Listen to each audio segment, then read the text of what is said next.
Let's get right to it. You had one of my favorite tweets I've ever seen in my entire life, Lombo. You saying, hey, I got some sources down there in Columbus, all right, that I trust. They're telling me that Meyer might love going back to college. The timing of this move for USC tells me there's something brewing. Not sure what, but something. Obviously, everybody reads that and goes, oh, is Lombardi saying that Urban Meyer's going to take this USC job? Is that what you're hearing? And how did this come to be? Because this story, not just from you, but it is hot on the internet streets right now, especially after watching Urban Meyer fail on Sunday with Jacksonville.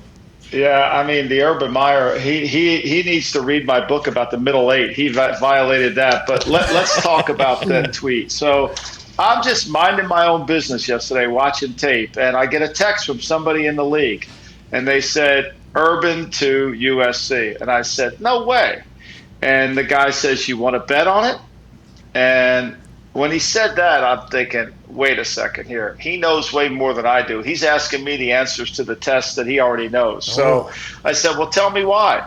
And he said, look, everybody in Columbus, and this gentleman's from Columbus, knows that maybe pro football may not be sitting well with Urban. Now, they're going to deny all this. We all know that, right? They're going to say, oh, no, Urban's loving it, all that. But when he was working for Fox, everybody in Los Angeles and Columbus thought he was going to take the USC job. But Clay Helton is the ultimate survivor. And I found it interesting that for all the times Clay was going to get fired, after Stanford was the time they decided to fire him. Like, they were not going to give him a chance to recruit the season, right? Like, that makes no sense. It's only the second game of the year, right? Like, he could really come back. He could come back and win all the rest of his games. Like, you pull the plug now, that tells me there's more to it. It's what we call, again, second order thinking. There's got to be more to this than just meets the eye, and that was the tweet. It was an incredible tweet. I mean, it set our office ablaze. Yeah. Because as soon as we're like, Lombo knows people. This isn't like Lombo's not just sending this out there to get clout. Like, this is not Lombardi. Like, oh, wait a minute. Here's a little piece of information I think the people will enjoy. If he was to leave Jacksonville after everything that has gone on down there between he and the Cons and him and Trevor Lawrence and everything like that, what do? Do they just act like the Urban Meyer era never existed? Do they clean house? Do they hire from within? What do you do there? Well, I mean, look, they got an attractive job. They got a marquee quarterback, and they're going to rebuild their team. Now, I mean, I think they've gone through a little bit. When you just look at the staff he's assembled, I think he's got a lot of people that maybe he needs to figure out how he wants to run the staff. He's got Darryl Bevell, Brian Schottenheimer, two ex-coordinators. I don't know how that works. Joe Cullen, the former defensive line coach for the Baltimore Ravens, never called defenses before, never been a coordinator. Now he's the coordinator. Special teams has gone through a change. I think Urban is a really great recruiter. But when you enter the National Football League, you have to be a strategist. You've got to be somebody who understands the game all the way through. And it's no longer about recruiting. It's no longer about understanding we're going to just out-talent people. It's about outsmarting people. I mean, the perfect example was Sunday. He's down 20-7, Pat. He's down 20-7 with 59 seconds left to go. They send Trevor Lawrence out on the field. Houston has 3 timeouts. He calls 3 straight passes. Houston gets the ball back. It's 27-7 when halftime starts. Like, that's just no awareness to the game. Like, you can go out and run 3 straight passes when you're playing Illinois or when you're playing Northwestern, right? You can do that. That's not a problem. This is the National Football League, right? You can't do that. You've got to be really smart about what you're doing. And I'm not saying Urban's not smart. I'm saying there's a learning curve. You've got to really understand it. It takes some time. It's just not, hey, baby, I'm showing up. I got this down cold. Don't worry. I was winning all these national championships.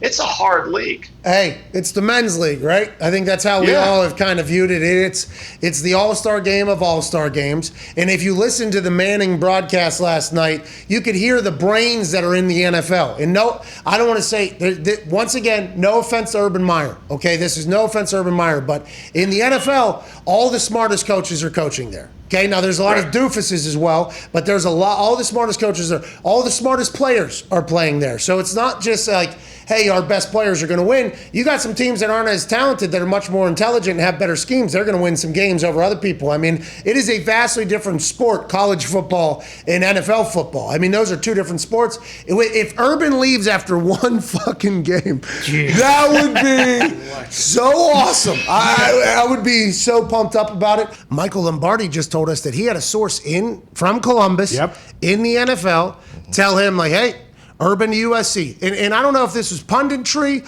I don't know if this was like guessing and it makes too much sense because they're saying there's no reason for USC to fire this guy right now. There is no reason at all for them to do this. They've let him survive much more than this. Them saying, hey, you're gone, is that them like all year getting a chance to kind of search and find what they want? Or Michael Lombardi is suggesting that they did it right now because they think there's an opportunity right now. That is what he's alluding to. You're in Columbus normally. Now you're in a hostage video. What is your thoughts on this, and what are you hearing in Columbus, especially from maybe within the building from a good friend of yours that you shared a cereal box with? Is there any truth, you think, to any of this, or is this all just kind of coincidence?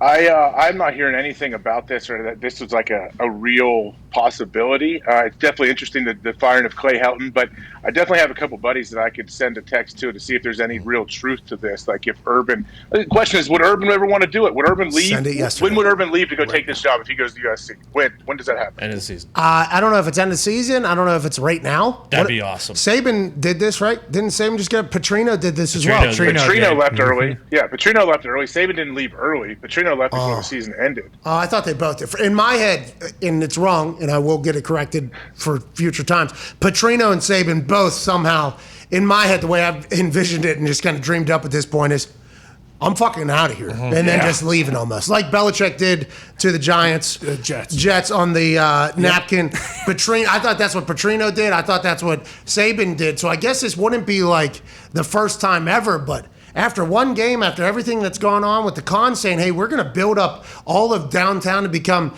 basically Jaguar City down here. I mean, that would be a lot of investment. I need new buildings. I need to do this.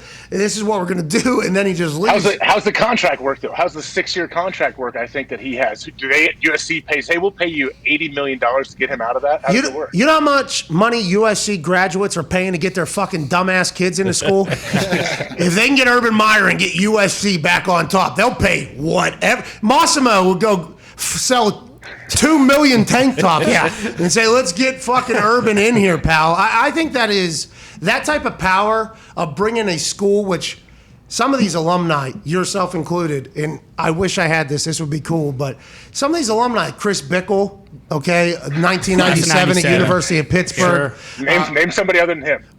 Rocket Mortgage guy. Dan Gilbert, like the Cleveland Cavaliers. Some of these very wealthy individuals have a lot of pride in like their alma maters or whatever. Like I was created here.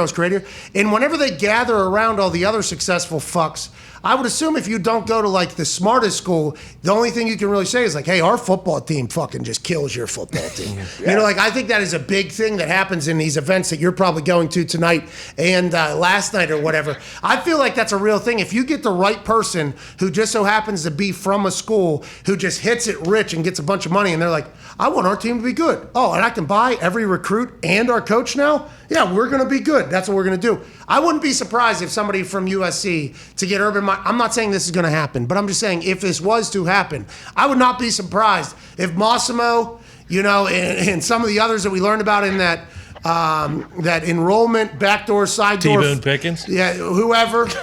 Are you looking up?